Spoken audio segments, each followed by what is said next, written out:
Issue 1, Clinton versus Obama. Question, which is worse? To be naive about casting a vote to go to war, or to be naive about diplomacy? What's naive is thinking that questions like this determine elections. They don't. The Democratic nomination is not going to be decided on questions of foreign policy naivete. I still say that the situation is this. Any Democrat other than Hillary Clinton beats any Republican. If Hillary Clinton is the nominee, it becomes more complicated. If you want to ask that kind of question, ask the candidates what kind of advisors they're going to have. What are they going to look for in a Secretary of State? What are they going to look for in a UN ambassador?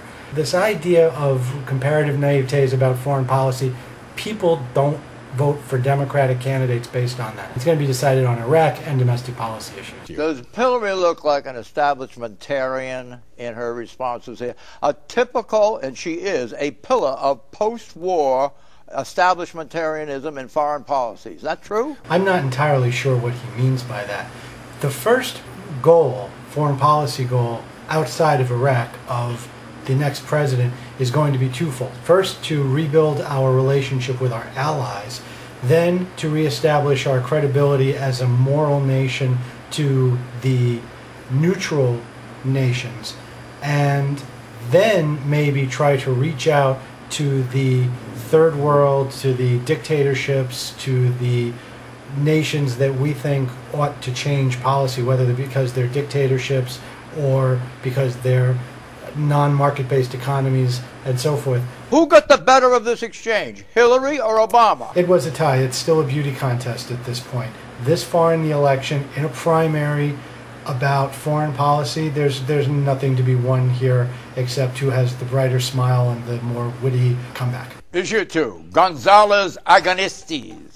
Question, on how many occasions has Gonzales misspoken or misled Congress? The problem with Alberto Gonzales is that he never understood the difference between being a counselor, being the president's lawyer essentially as White House counsel and even prior to that, and being the Attorney General, which is being the administrator of the Justice Department for the whole country. His purpose as Attorney General is not to be a shield for the president or for the White House or for the executive branch. It's to head the Justice Department. And that's why, as good or as competent or as innocuous he might have been in his previous positions, he has been an absolute disaster as the Attorney General, and he absolutely has to go.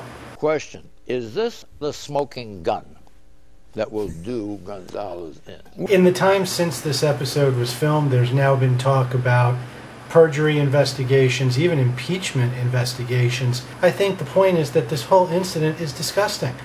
With John Ashcroft lying in a post-surgical daze and Ashcroft going and trying to get him in a delirium to sign off on this program, it's absolutely disgusting. Who do you think told Gonzales to go to the hospital and extract from Ashcroft an agreement on eavesdropping without warrant? That is a very good question. There are some people who are speculating that it might have been Vice President Cheney. I don't think it was the president himself. I think it was Gonzales himself on his own initiative. He's being very weaselly about that. He keeps saying on behalf of the president, but not under instructions by the president. I think it was his own initiative. Do you believe, Pat, that this is an historic face-off that we are beginning to see take place between these two institutions? Not over this issue, particularly over the visit to Ashcroft. I don't think so. I think the broader issue of the contempt citations, where the statute is very plain that if you have a contempt of Congress citation, the attorney for the District of Columbia must pursue it to bring it to the grand jury, and now there's the executive privilege. I've blogged before about executive privilege. If the president intercedes, then we are going to have an interbranch conflict of significant proportions, yes. Exit, will Gonzales last the weekend, yes or no? Well, the weekend came and went, and Gonzales is still here. I think eventually he's going to resign. I don't think Bush is going to demand the resignation. I think Gonzales is just going to burn out from all of this. Time frame? Sometime this summer, before Labor Day. Issue Defend him from 3, the Senate? No one. complete victory. Question, has President Bush now come full circle in his Iraq policy, back to complete victory? I've said this before. What is victory? I don't understand that.